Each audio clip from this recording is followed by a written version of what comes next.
when I say the layout of Minnesota, I mean pull up a satellite map, go to the Twin Cities, and zoom out till you can see the entire state. Now, we're primarily going to be talking about the bottom half of the state. How has Minnesota completely decimated the environment? And the main answer is that you've got this city here. And then other than the city, you've got industrial agriculture. And so I build food forests primarily in Minnesota, but I'll build them anywhere. I install them for people.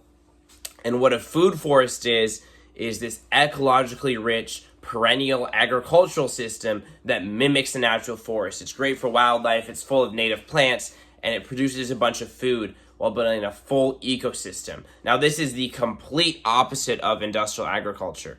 And so we're going to be talking about how we have completely fucked the ecology of the southern half of the state of Minnesota. Now, if you go to northern Minnesota, there's a lot of preservation, there's a lot of actual wilderness area, which is really great. There's a bunch of lakes, there's a bunch of forest.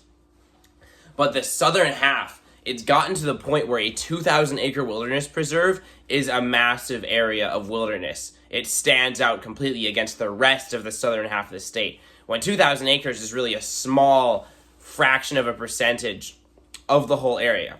So, you've got this city, right? And in the city, we've got some parks. But on an overall ecological scale, just because there's some parks by the river, it is very, very small. There are no greater wilderness areas, and they're very isolated.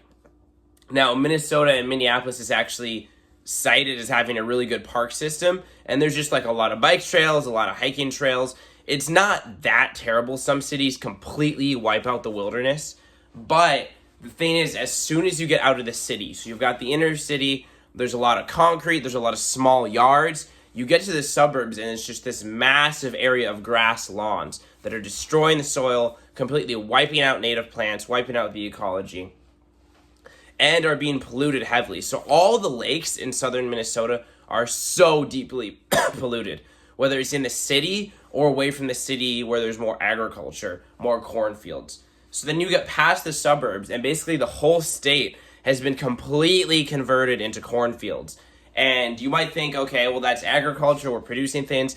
They're so inefficient compared to a food forest system. A whole cornfield is not doing that much. And corn is subsidized by the US government. It's actually not able to compete in the market. If it wasn't for the subsidies, corn would be pretty worthless. People wouldn't grow it as much. But because it's subsidized, it's to the point where there's this excess of corn. We feed it to all our factory farmed animals, which is super unhealthy, super bad for the environment, bad for our health, bad for the animals' well-being. And then we start to make it into fuel and all these other things that we're trying to do with corn just because there's this massive excess. And if you just had a bunch of corn sitting around, just plopped in from nowhere, and you want to go make a biofuel out of it, that's great. But what you're not factoring into this green biofuel is the absolute environmental decimation that it took to grow that corn. So you've got this massive swath of cornfields all along the state, and it spreads down into Iowa. There's a lot of other areas. So basically, it's just this complete environmental wasteland, and it's super inefficient. Every single year, the soil gets less and less healthy and more depleted. Every time you harvest a cornfield, what you're doing is you're removing small amounts of minerals, small amounts of micronutrients, and organic matter. And then you replace that with artificial fertilizer, NPK. And what that does is make the corn grow, but not replenish those minerals, not replenish those nutrients. So every single year, the soil gets worse and worse, just in the organic matter and nutrients that are in the soil, but also in the ecology of the soil, because we're tilling the soil. Any fungi, any microorganisms, any earthworms that are there are going to get destroyed. They're going to get completely wrecked every single year, year after year. And then, on top of that, you just have corn growing. Or maybe it's soybeans. It's just some kind of monoculture that's not going to promote soil biodiversity and ecological biodiversity on top of the soil. So basically, if we keep doing this for 60 years, it's going to get to the point where even with NPK fertilizers, you're not able to prop up the soil. They're a band-aid, basically, that force plants to grow without actually having nutrients in there. And in 60 years, that's not even going to be enough because the soil is going to be so depleted, so completely dead, that it's not even going to grow the corn.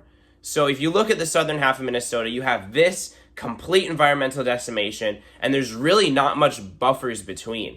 In Switzerland, one thing that the government is doing to encourage sustainable agriculture is subsidizing farmers to have environmental buffers. So around the edge of the cornfield, maybe 5% of the land is just native prairie, native wildflowers. This helps soak up the herbicides and the pesticides. It's not great, but at least it's preventing it from getting into the waterways. And it provides a little strip of habitat so that birds, deer, squirrels, all these things at least have somewhere to go. So basically, because you have the cornfields, you go to the suburbs and there's lawns, you go to more cities and there's concrete, it's completely wiped out the network of habitat for any kind of animals, birds, soil ecosystem things like bugs. And there's so few strips of habitat for these things that there's just these little environmental wastelands. And then here's what happens is when you do get a wilderness preserve, it's completely overrun with native plants. You have to constantly fight to keep the ecosystem maintained because it's this little isolated island ecosystem of native habitat, but it's not integrated with this larger whole. Overall, a native habitat should be part of a dynamic mosaic of a giant swath of land with systematic occasional disturbance on 5 to 10% of the land, environmental disturbance from wildfire, tornadoes, whatever it is, disturbing the land, and then constantly it's growing back in some areas and it's getting wiped out in some areas. When you just have a little isolated area in a high state of ecological succession, you're going to have a bunch of invasive species coming in because it's surrounded by bad ecology. All the animals are going to be out of population balance. And then you have to go in and you have to have humans come and hunt the deer constantly. Everything is out of balance from the lower stages of the ecosystem, plants, invasive species, to the animals. It's just not at a big enough scale that ecological balance can actually take place. So what can you do? One thing you can do is if you integrate food forests, and honestly, food forests aren't just the only thing, just integrate more strips throughout the city. They have this idea in environmental design called green belts, that a city should essentially have belts of green areas, of native space. Even if we aren't able to take a certain percentage, let's say it would be great if 5% of southern Minnesota was native plants, wild ecosystems. That's not even that much, but compared to what it's now, that would actually be a massive amount of acres. That would probably be hundreds of thousands, tens of thousands of acres. If you're not able to do that, at least have strips of native ecology. So like I'm saying, basically all we have is these small little chunks, these small little strips. Well, the more small strips you can have, if you just have one person's yard that has a bunch of native plants, there's a choke cherry, they eat it, the birds eat it, just these little isolated areas, at least have more of those spread out so that animals can go from one place to the next and live. So anyways, that's the video. This is about why the ecology of southern Minnesota has been completely wiped out by industrial agriculture, suburban lawns, and the city. There's basically nothing left. There's extremely few environmental preserves. All right, peace.